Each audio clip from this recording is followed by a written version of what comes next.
Welcome to Shrink Wrap Hawaii. I'm Stephen Katz. I'm a marriage and family therapist. Oh, by the way, that's been changed. I'm now, thanks partly to my guest, Joy Quick, a licensed marriage and family therapist here in Hawaii. And as I just said, my esteemed guest today, I am so happy, is a friend, a colleague, a mentor, Joy Quick, who is the Director of Practicum Services, do I have that right? At Argosy University, among many other titles.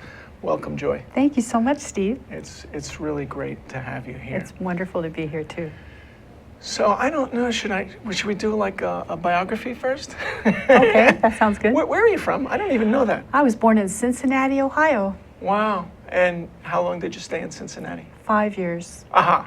But I grew up all over the Midwest. We moved to Nebraska, Oklahoma, back to Nebraska, Illinois. Oh, wow. And then I went to college in North Carolina. Psychology? Psychology undergrad. Uh-huh. And I went to North Carolina because that's where I fell in love with the ocean, Ah. where my grandparents were. Oh, wow. And I finished school. I worked in North Carolina for several years, left, moved to Texas, to Galveston, Texas, worked in mental health, and was married to the man who's the father of my children. And we decided we wanted to have a family and we didn't want to raise the children in Galveston for environmental reasons. The oil industry has kind of taken over that part of the world. Yeah. So on a fluke, we moved to Hawaii Wow. in Like, just 1985. Hawaii looks nice. We had about $3,000 in our pocket. And what I learned is if you're supposed to be in a place, the doors open. Wow. And the doors totally opened for me. How did you decide to enter psychology, mental health, all of that? What was that about? When I was a kid, I really liked science, and my grandfather was a dentist. Oh. And he really encouraged me to study science, and I thought for a long time I wanted to be a doctor, a physician. And something happened which I can't quite put my finger on when I was a senior in high school, getting ready for college. And I discovered the power of psychology, and it spoke to me more loudly. It was more intuitive. It spoke to my soul in a different way than medicine. And so I studied undergrad psych. You know, doctors often study many different things as an undergrad before they go to medical school. And by the time I was a senior, I was completely hooked on psychology. And then in my senior year, a marriage and family therapist came and talked to our class. And I had never heard of marriage and family therapy. There were very few, if any, licensed, maybe in California, but definitely not in North Carolina. And I knew then that that's what I wanted to do, the study of relationship, the study of how people connect with each other and how we can make those connections better. And so what happened after you got to Hawaii? Well, I needed a job. Right. And in those days, it was difficult to get an interview if you were from the mainland, especially a Caucasian from the mainland. And this is a true story, totally. My women friends had given me a book when I left Texas, and the title of the book was Positive Magic. And in reading that book, that was long before that movie, The Secret. There was some words of power in the book that talked about manifesting what you were looking for. So I decided to start this prayer every day. And for about a month, I asked in a specific way for a place where I could work, where there was healing, personal growth, and a tranquil setting. That's all I wanted. And that's what I found. And the day I went for the job interview, the second job interview, when the boss said, you know, we don't really know what this position's like because the money just showed up unexpectedly, I thought, that's my job.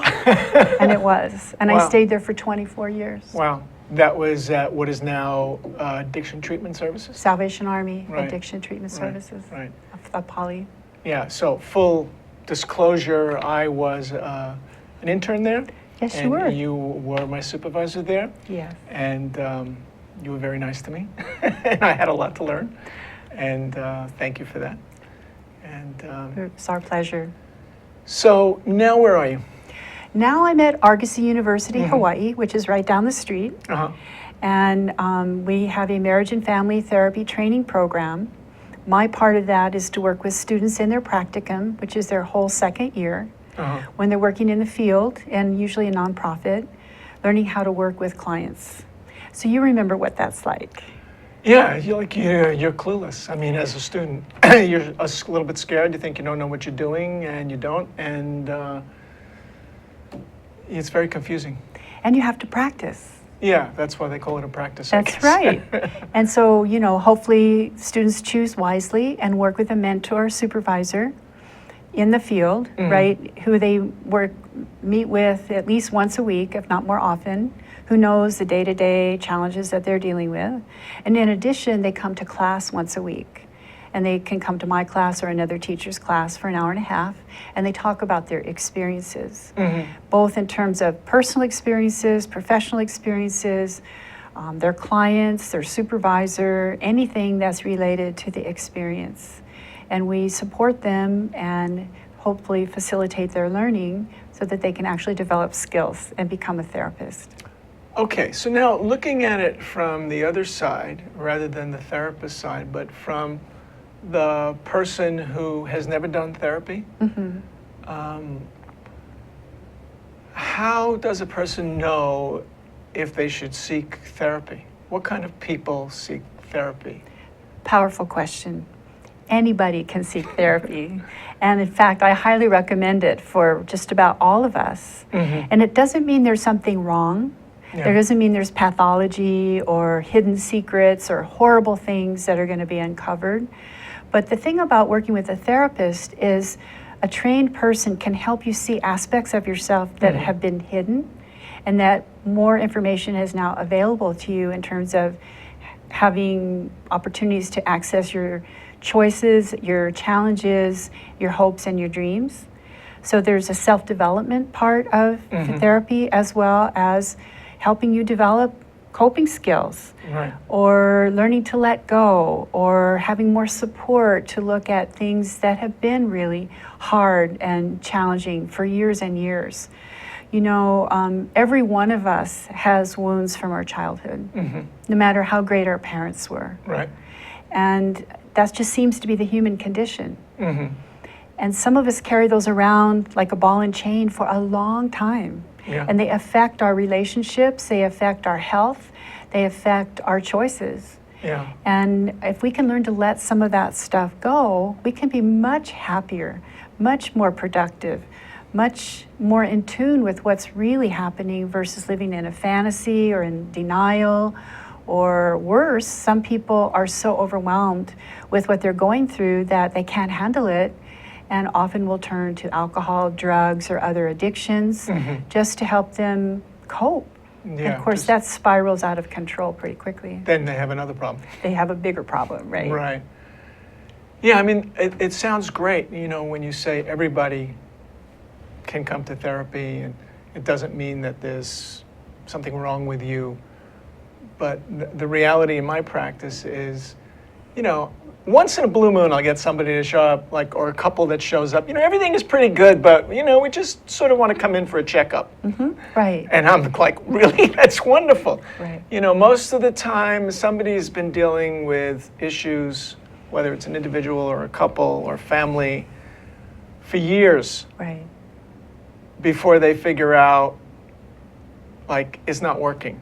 We can't do this ourselves. We can't do it by talking to family members or friends. And they show up and things are difficult, to say the least. Yeah, when people wait so long, it's harder. Yeah. It's way harder. And in fact, sometimes someone's already given up, if it's a couple, and they're coming in at the last minute. Can you fix us, or we're going to get a divorce? Or I even get people coming in saying, we're going to break up. We just want to do it in a friendly way. Right. Well, and sometimes that's not even true. You find out after the first session, at least one of them doesn't want to break up. Right. Yeah. Or I always get the guy showing up and says, my wife thinks I need to come in. Which is a clue he hasn't probably been listening very well. Right. And my response is usually, I'd like to see her too. Yeah, exactly. What is the rest of the story? Right. And that's one of the hallmarks, of course, of marriage and family therapy, is you want to see all the people involved as much as you can. Yeah. Because we all have our own perspectives. Right. I know what I know, but I don't know what you know. And if we both come together, we have a whole lot more available to help us do better. Right. And it's amazing. And a little story, I was working with a couple not too long ago, and one of the couple just dropped out. It was like, I'm done. They weren't breaking up, they weren't getting together, but things were just going to say, as difficult as they were, like they were, because everybody was afraid to leave, but nobody wanted to get off the dime. And one partner just said, I'm not coming anymore. And so what happens? The son acts out. What do you know? Surprise, surprise, right? It's just like I learned in my marriage and family therapy lesson. It's a system. Right. Right? And when one part of the system changes, the rest is going to change too. Right. So now we have what they call the identified patient as the child, right? And when the first thing, when they came in all together, I was so happy. Wow. And the first thing I did is I congratulated the child for getting his parents. That's sometimes the role. Right. The scapegoat role. Yeah. That person has so much He's courage the problem. to Right. bring attention to the family. Yeah, yeah. And it's working. I mean, now they're coming in as a couple again. Wow, that's great. Yeah, yeah. And but I think that an emergency needed to be created first, Yeah. right? And the only thing that they could get together on was, we need to do something about the kid. Right. This is bringing attention to our family Yeah. from the outside. That, and they both really were scared because he was doing stuff that was scary. Yeah. Yeah. And it's only when, there's the sirens and the bells and the whistles are Right. at your door. Or court order, you've Yeah. messed up and the judge says you have to go to counseling and I don't want to go. That's not the best way to start a therapeutic relationship Right. under a have-to condition. Right, yeah. So what is it that gets in the way from people coming to therapy sooner than later? Hold that important question, because Okay. I just got told we will be right back. Don't touch your mouse. We're coming back. Aloha, my name is Kirsten Baumgart Turner, and I'm the host of Sustainable Hawaii at thinktechhawaii.com. We air live on the internet and also on Oceanic Channel 16. I'd invite you to come for a fresh new show every Tuesday from 12 to 1 o'clock. I try to bring on guests that give us a different viewpoint on aspects of sustainability in Hawaii, as well as trying to unpack some of the difficult concepts of measuring and achieving sustainability, particularly with regard to sustainable economic growth and prosperity in Hawaii. Please join us every Tuesday from 12 to 1 p.m. Mahalo, aloha. Aloha, my name is Richard Emery, host of Condo Insider. More than a third of Hawaii's population live in some form of association, and our show is all about educating board members and owners about their responsibilities and obligations and providing solutions for a great association. You can watch me live on Thursdays, 3 p.m. to 4 p.m. each week. Aloha. Welcome back. So you were telling me how the culture about therapy is different in other places of the country. Right. So one of the many things that I've done in my career is I'm involved with our national association, which is the American Association for Marriage and Family Therapy. Right. And I was talking to a therapist in Atlanta, Georgia, and he's been a practicing therapist for a long time. He's in our age group. And when you're in private practice, you're on an insurance panel so that you can get paid for your sessions, Right. and the client doesn't have to pay a ton of money. Right. So he told me that he's not received an insurance payment since 2004, and that he has a very busy practice where all of his clients pay what's called out of pocket. Right. They pay him themselves, because the culture in Atlanta is such that if you're a professional and you don't have a therapist, something's wrong with you, Right. which is not the culture here in Here the it's the islands. opposite. Here It there's is. something wrong with you if you do have a therapist. Right. So what is that thing that's wrong or different about our culture? And I Yeah. think one of the factors is we have so many different cultures here that believe that it's not appropriate to talk outside of the family, Right. or certainly to talk outside of your culture. Right. Right. It's shameful. It's very shameful.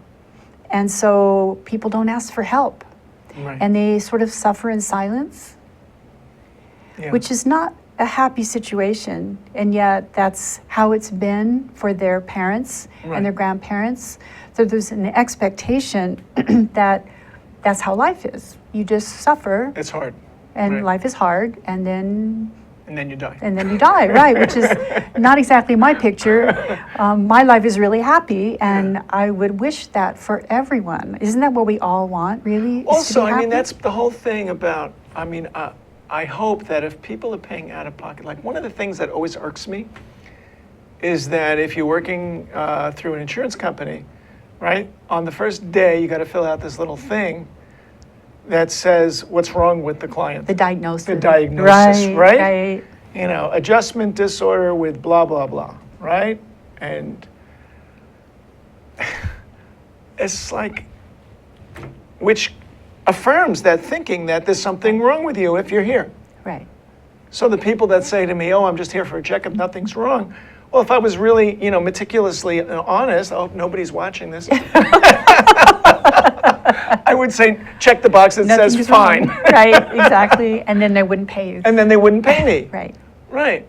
So like, I ethically, I feel like showing them the piece of paper and say, what do you think I should check? Right. Right. And usually some sort of adjustment disorder is, That's the most minimal. right. Like, yeah, there's stuff going on that's a problem. Well, so if you go to the doctor for a checkup, Yeah. there's got to be something they're checking to Right. be checking up on, right? Because otherwise, why are you here? Right. Well, some health plans now will pay for what they call wellness checkups. Right, right. But not in mental health. Not in mental health. Not yet, anyway. Yeah. Yeah, it's funny because we got some parity, right? Yes. But not that. No. Yeah. So, I think through our wounds, we are afraid there's something terribly wrong with us. If a professional took a look at us, shine the spotlight on us. Right. We all have things we're not proud of, Right. or even secrets sometimes, or worse. And of course, we're not mind readers. We can't really see into that unless Right. someone discloses it. Right. But there is a real huge prohibition against speaking outside of your culture. Right. One of the things I really like about being a teacher now today is that we have students from many different cultures who are coming to school, learning to become therapists, and who are available to people within their own culture, so that at least at that level, maybe if I'm Japanese, I could speak to a Japanese counselor, Right. Korean counselor, Samoan counselor. Well, and there's also, I think there's something human about a kind of ancestral tribalism. It's like, oh, so this person gets me because he's come from the same culture. Yes, Right? exactly. And we can't help that. Right. Yeah. And doesn't necessarily make that therapist better or Right. worse. It's just there's a connection. There's Like, a connection. when I run into another New Yorker, it's like, oh, Yeah, where you live. they get me, right? Yes. Or I think so. Yeah, There's a common language. exactly. Yeah. And it's very reassuring, And how do you deal with age difference? Like somebody who is our age might not be comfortable with a therapist who's 28. That's so true. Yeah. And so one of the things for people to know is there's a wide range of therapists that are available, and that it's important to make a choice and do your homework and not just go to the first person in the phone book, so to Right. speak. Yeah. So how do you find the list of therapists? So one place to start is you can call your insurance panel and you can find out who your insurance pays for. Right. So then here's the list that I Yeah. can choose from. Yeah. A lot of therapists today have websites. Right. And you can find out everything from where they went to school, what their theoretical orientation is, any particular specialized training. Often there's a picture of the therapist. Right. So if that's important to you, then choose wisely, because there's every age group except too young. You know, you have to be a graduate student level in order to qualify for master's level program. Right. So what would that be? The youngest would be 22 as far as a practicum student, Right. unless you're super precocious. Right. And then all the way up into, there are therapists that are practicing that are in their 80s. Oh, for You sure. know- you know some of them. I know some of them, and Yes, they're great. they're and awesome. sharp as tacks. They're senior therapists with Right. so much experience. Yeah.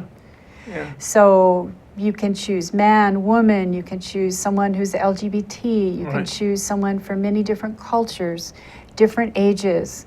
So there's a wide variety out there. If Yeah, I'm you- always amazed. I mean, one of the reasons I'm not trying to like self-promote, but like I stuck a video on my website also because that's my former life, right? Yes. Video, so I knew some people, and I said, hey, can you just ask me questions and I'll talk to the camera? Sure. I think as much to save people time, because they, you know, some people might look at me and go, no. I don't believe this guy, or like he's too weird and different, right? You know, he's got funny hair, he's got no hair, or whatever. And then other people will see me and go, oh, he sounds like my people. Yeah, exactly. You know, or he said something that connected, right? And I wish everybody had one of those, you know, save everybody a lot of time. But, and then also, I think people are reluctant. I mean, one of the best ways is a referral from somebody else. Right, Because if it's somebody they trust, right. it's like a mechanic. Yes, Right? very true. That's, I mean, you know, once you find a good mechanic, you never leave and you hope they live forever. That's right? true. But if your mechanic only works on European cars and you have an American car, Yeah. that might not be the exact best fit. Right. Close, but not Yeah. exactly. So maybe you ask that mechanic who works on American cars. Right, right. Yeah, and that's another thing I noticed, that in a lot of the, like the Psychology Today website, you check off like what your specialties are. Right. If you have a lot of experience with addiction and stuff like that, it's like, well, if that fits, then that's the kind of specialty. And I also noticed that amongst us, we have our own little, I don't know what you call it, the HPA website, where we refer. Right. It's like, oh, this is not what I do. I don't work with, you know, 8-year-olds. Right. But, you know, does anybody do that? Mm-hmm. And I've found that that's very helpful. Exactly. Yeah. So to get into some kind of a referral system or just begin to asking questions, Yeah. you know, who might be somebody that's available. I think it's also reasonable to call the therapist and make an appointment and get to meet them Right. before you jump into your deepest, darkest secrets. Right. And see, what is that connection like? Yeah. Because in spite of our digital world, I still Yeah. believe that Yeah. the best and most honest level of connection is in person. Right. Right. And so what's their energy like? What's their, you know, do they look you in the eye and do you like that? Or do you rather that they not look you in the eye? Are they, is Right. it a warm person or is it a somewhat aloof person? Mm-hmm. What's their office like? Or is it a comfortable and safe setting? Yeah. That's, you know, if you do those kind of due diligence things, then you're going to know what you're getting into. Right, and I think any therapist that, you know, is good would understand, like, hey, this person is here to check me out. Exactly. Right? And that's okay. It's Yes. like, I'm not going to be a good fit, just like in any relationship, right? You Exactly. meet people and there's this connection sometimes. Right. You don't know why, Right. but you feel comfortable and you'll tell this stranger your life story. Right. Exactly. Yeah, that's the magical part. That's yeah? the magical part. Because there should be that feeling of connection. Yeah. There should be that, I'm going to see my therapist today kind of feeling versus, I have to go see my therapist today. Right. That's probably not the right person. Yeah. I feel so empowered when and honored when somebody comes in and it's like, oh, I've been waiting to see you. Yes. You know? Yes, That's really nice. it is. Yeah. And you know it's working. Yeah. Because there's healing in that connection. There's healing to know that somebody in the world gets me. There's healing in the world that somebody cares enough, even though I'm paying them, to give me their undivided attention and their wisdom. You know, something you said just now reminded me. I was reading, there's a guy named Andrew Solomon who wrote a big fat book about depression, Darkness at Noon or something like that. And in it, he traveled around the world doing research about depression in different cultures. and he was in Greenland, I think. This little tiny island off the coast with a population in this village of 85 people. The only way to get there in the wintertime was to walk across the ice, and in the summertime you had to take a boat. But there was depression. Not called by that name, but eventually there was a woman who was a midwife. She went for training in whatever the capital is of Greenland, and she was exposed to psychologists. And when she came back, I mean, they have a tough life there. It's dark half the year, totally dark. Very austere. Right. And she just went around telling the women at first, you know, if you have a problem, just come talk to me. And before you know it, the women, every single woman in the village and almost all the men came to talk to her. And his conclusion from this was that depression is almost by definition a form of loneliness. Yes.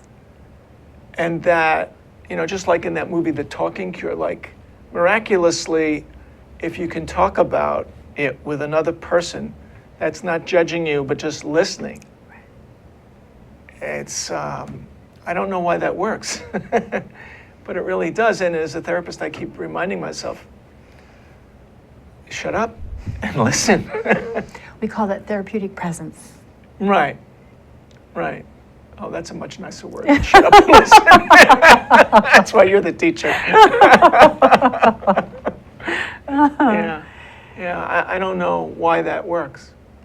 I don't know either, honestly. So maybe somebody has studied it, but there is something about that undivided attention, that listening, Feeling heard. with an open heart, Right. without judgment, that helps just calm the system.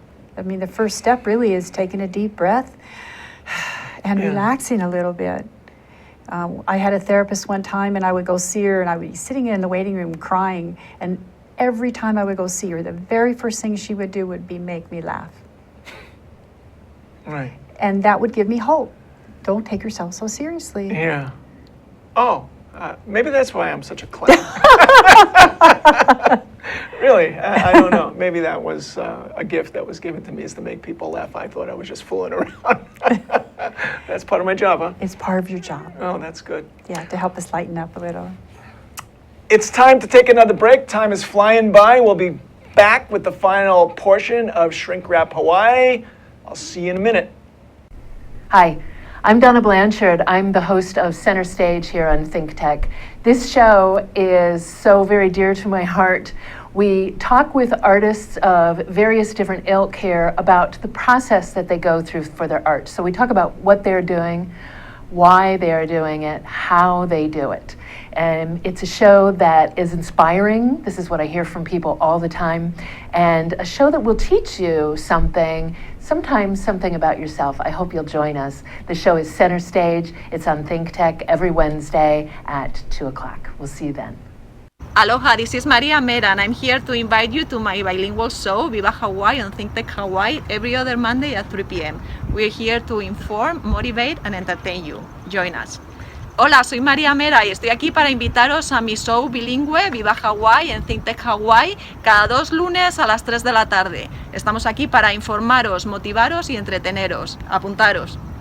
Welcome back to Shrink Wrap Hawaii. I'm with Joy Quick, and we're talking about different kinds of therapists. Like, there are not a lot of words that start with psi. Right. Can you describe the different types? Sure. So if you're thinking about going to a therapist, what kind of therapist might you choose? A lot of people think the best kind of therapist is a psychiatrist. And they're sort of at the top of the training ladder. They have the most schooling. They have the most schooling. They're doctors, licensed physicians that have specialized training in mental health disorders. In the olden days, some of the psychiatrists were trained to do therapy, but not so much anymore. They're mostly trained to utilize psychotropic medications. And so you know that old saying, if your tool is a hammer, everything looks like a nail. Uh-huh. So if you're seeing a psychiatrist, you're probably going to be recommended for medication. Uh-huh. Whether you choose to do that or not, that's a choice. Right. But it's important to know that that's probably going to be offered. Uh-huh. They may or may not do therapy. They may just talk to you about your issues and go, this medicine will really help. So some psychiatrists will sit down and spend some time listening to you, and some will give you a pill? Yes. Uh-huh. So that's something to be aware of. Then kind of coming down the ladder in terms of years in school would Uh-huh. be someone with a PsyD or PhD in psychology. Uh-huh. We call them psychologists. They're in school 4 to 5 years. And then After usually college. after their undergrad, Right. And then they often have a postdoc Uh-huh. with a lot of specialty. The PsyDs are more clinical. The PhDs tend to be more research oriented. Mm-hmm. And they're trained to do therapy. The sit-down kind of The sit-down 15-minute kind hour of, therapy. right. Their general focus is what we would call identified patient focus, which is if you come to a therapist, they want to talk about you. Right. And you might talk about your spouse or your child, and then that Uh-huh. would be of interest to them, but Yeah. they might not bring that into the conversation. Mm-hmm. Some are trained to do that and some are not, Mhm. but the focus generally is the presenting issue that comes in the office is what they focus on. Uh-huh. They're also specialized, trained to do psychological testing. Uh-huh. Then most of us are familiar with social workers, and they have a wide range of different kinds of job opportunities.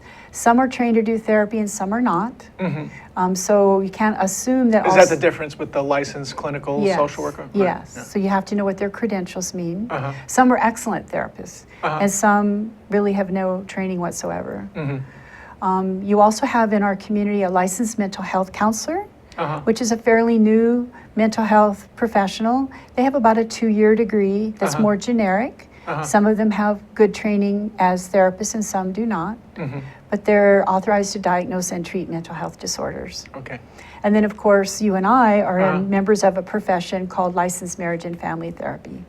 And what makes us different is we have a systemic relational focus, which means that even if just an individual comes in the room, I want to know who's in their family, Mm-hmm. what family they came from, Mhm. what's their culture, their socioeconomic level, what's important to them, their education, of course about their children, their health, their sexual orientation, that whole context of who that person is in their system, so that I know that what affects one person in the system affects everyone. Right. Then I need to know who's in the system. So I will be looking at those issues whether the person comes in with that or not. Right. I call that in the shadow. If they're not in the room, they're in the shadow. They're still with us. Right. Right. And yes, you know, it's fun. I forget that that's why I'm always asking those questions, because like, oh yeah, I'm a marriage and family therapist Right. because I work in a setting where there's all those things that you mentioned. You know, there's clinical social workers, psychologists, different kinds of therapists. Right. But I'm the only marriage and family therapist, and I forget, like, the reason I'm asking, so how many kids were in your family? And your birth order. And yeah, where do you fit in the birth Yes. order? I guess my training was good because I just part of me now. Yes. It's like, well, of course I ask those questions. How am I supposed to know who you are? Exactly. Or like, why does this, you know, tell me how this makes sense? And like, oh, so you're married to an alcoholic. Tell me about your family growing up. Yes, right. Who else drank alcohol? Right, right. And that is part of the training that I got from you when I worked at a treatment center. Yeah. Yeah, and wow, what a shock, like that you married somebody who has a similar problem as your Yes. father did. One of our students said to a client in a video not too long ago, "Is there any possibility that you're just like your mother?" And the client was offended. Left, came back the next week and said, "You know what? You're right." Yeah, yeah, you got to be careful with those questions. Yes. They might not come back. That's true. It wasn't the most graceful, Yeah, and no. yet very Right, pointed right, question. right. No, that's what my husband says. I'm not coming back to you. Right. Exactly. Yeah, yeah, and that's the other thing too. I guess I'm learning to pay attention to is like, so what about that makes you so angry? Yes. Yeah, and then there's people, how do you work with people that say, well, I don't really have feelings? I get that every once in a while. That's so interesting. That's So what you tell me say. more about it. You know, so what's your experience like? I would want to know about their experience. Well, my wife is always telling me, how do you feel about that? Or asking me, and I'm like, I don't know. So Well, that's fine. So that may be entirely true, and yet there could be more to the story. So are you interested in exploring that, or maybe not? Sure. Okay. How do I do that? So my preference would be, and this is really coming from my choice of where I would want to work with you, would be from an experiential aspect. So that's kind of nonverbal, so that the words don't get in the way. And we might do an art project, or we might do a metaphor, or write a story, or do something that on the face of it looks like it may have nothing to do with that subject, but in fact it might have everything to do with that subject. I like that experiential thing. It's really powerful. Yeah, and getting away from the words. And it helps people be less defensive, Yeah, because we're really good at defending against words, right. but we're not. What are we defending against when I'm drawing a picture, or I'm making something out of clay, or I'm doing a movement, a dance movement, or some kind of just back and forth with a ball, talking story that just is easy. Going for a walk. I just remembered an exercise when I was an actor. The teacher had us all stand in a circle and just throw a ball around, and he said, don't be creative, just throw the ball There you go. back and forth to each other. All of a sudden, everybody's doing this and throwing it over their head and like going like that. And he said this was like just to demonstrate that you can't help but be creative. That's right. Right. And people just do that stuff. And you can't help but be who you are. Yeah, right. It would come out. It comes out. It just It comes does. out. Right. In all ways, everything we do is who we are. Or with couples, I always like to do, again, from my theater experience, because I have to use who I am, right? So I have people do this mirror exercise where they stand and face Yes, each other. powerful. And I tell them, look, your job is to keep your partner with you and to watch how they do that. And sometimes you find out they're so angry they can't look at each other. Right. They get up there and they sit down. I can't do that. That's too hard. It's like, wow, tell me about that. Right? Yeah, to get past the words. Right. I took a Tantra workshop twice already now. Oh, And what I loved about that is the facilitator, or whatever you want to call her, had this couple who couldn't speak, just with their full clothes on, lie down on this little platform in a sort of spooning position. And not do much, but just be there together. And like all of a sudden, like crying starts happening. It's, you've reminded me to, try to do more of that. The words get in the way. they do. In fact, research has shown that, especially with adolescents and males, they do much better not sitting down, Right. but getting up, moving in any way, tossing a ball, or, Just walking, huh? just going for a walk out of the office is really much easier for them to process than to be sitting down. Yeah, I wish that was encouraged. My first client I ever had, we used to walk on Kailua Beach together. Just to walk and talk. Yeah. Yeah. But there's like, you don't feel, professional unless you're in a little stuffy room. Well, there is a confidentiality issue that you have to be Right, aware of. right. But, The ocean's great background it's noise. certainly great, and it never stops. You can count on it every day, even if it's calm. Yeah. So it's how you define professional.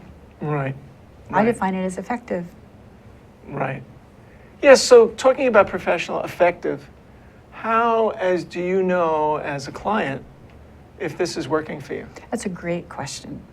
So for me, how I know if something's working for me is I am very in touch with my feelings. So how's my feeling state? And if I'm getting happier and I'm sleeping better and I'm calmer, it's working. Interesting you say that, because I recently am working with a couple, and the woman is seeing another therapist, and all heck is breaking loose in the relationship. And she said, well, my therapist told me that things are going to get really hard and difficult, you know, like my whole life is going to get harder. And I was like, really? is that, I didn't know what to say to that. Because I always hope that, you know, my clients, I mean, okay, once in a while if they leave unhappy is okay, but if they're consistently leaving more upset than they came in, That's an indicator to me. yeah, that's not so great. And when they come back? If every time I come see you, I feel worse. Right. You know, if I had a broken arm, Yeah, I mean, there's the initial, you know, setting of it that's Right, really that hurts, right. and then it gets better, but it should be getting better over time. right. And you know, change is not linear; it's circular. So just like a relapse process, you make one step forward, sometimes two steps backward, because Right. change is not easy. Right. We have to break old patterns sometimes, and we make mistakes. So we shouldn't always expect it to get better and better and better and better. Right. But in general, things should be, you know, on the face of the long term, you have a better idea of your future, and you have an idea of where you want to go. And you know, you might stub your toe along the way, but it's worth it to keep going because you have a better sense of what's going to be happening, better choices. So maybe this is kind of a sideways way of getting to one of the questions we talked about before of what the indicators are, like what should you be aware of when you see a therapist for the first time? And So, you know, when you see a therapist for the first time, after deciding that's what you want to do, work together with them, there's forms to be filled out. yeah, The insurance papers. There's disclosures in terms of permission to treat them. Right. There's usually information about confidentiality and the Right. limitations of confidentiality. So there's the paper stuff. Right. And then meeting with the therapist and talking about why you're there. The technical term is joining, developing Right. rapport, Right. making a relationship. uh-huh, And it should feel, I think, like the person is interested in you and is curious and asks good questions. They're attentive. They're not taking calls. They're not texting. They're Right. not on the computer. They're sitting with you. right. And I hear that some people do that. Could You you mean- wait a minute? I'm going to take this call. So I wouldn't like that. No, Maybe it's some offensive. people wouldn't mind it. I wouldn't like it. Right, and as a therapist, it drives me a little crazy if somebody's constantly looking at their, you know, like, oh, I Right. got a text. And Right. I gently, you know, ask them, like, you know, maybe this can wait. Yeah, some people have turn off your phone policies and their I phones. do, but I found it really hard to enforce. Yeah, People, like, don't want to turn off their phone. they don't. But that's interesting, isn't it? It's Keeps very them from interesting. what's going on. Yeah, So that first session is a getting to know you session. It should have a flow to it. There should be a sense of what's going to happen next. There might be some conversations from the therapist about this is how I'd like to work on that. What do you think? What have you tried before? What are your strengths in terms of who else can we call in that would be helpful? If you came by yourself, or you know, are there other members of your family? I'd really like to meet with them next time. So you're sort of setting the stage in a very respectful way. For me personally, if I was meeting with someone who says, I don't want you to do this, and you have to do this, and here's your homework for next time, that would not feel good. right, And I think it's important that the public understand that never should they continue with someone who wants them to do something they don't want to do. right. So anything that they really don't feel comfortable about. Right. Right. If a therapist says you need to leave your husband or your wife, or you need to stay together with your husband Right. or wife, that's not our job to make those decisions. That belongs to the client to decide. And so there are people that are kind of heavy-handed that way, Yeah. and those would not be the people that I would want to see. We need to wrap it up. Time has gone by very quickly. It I wanted to has. thank you, Joy Quick, for Thank you, Steve. being my guest today. My And pleasure. I hope you'll join us next time or whenever you feel like it on your computer. Shrink Wrap Hawaii. Adios.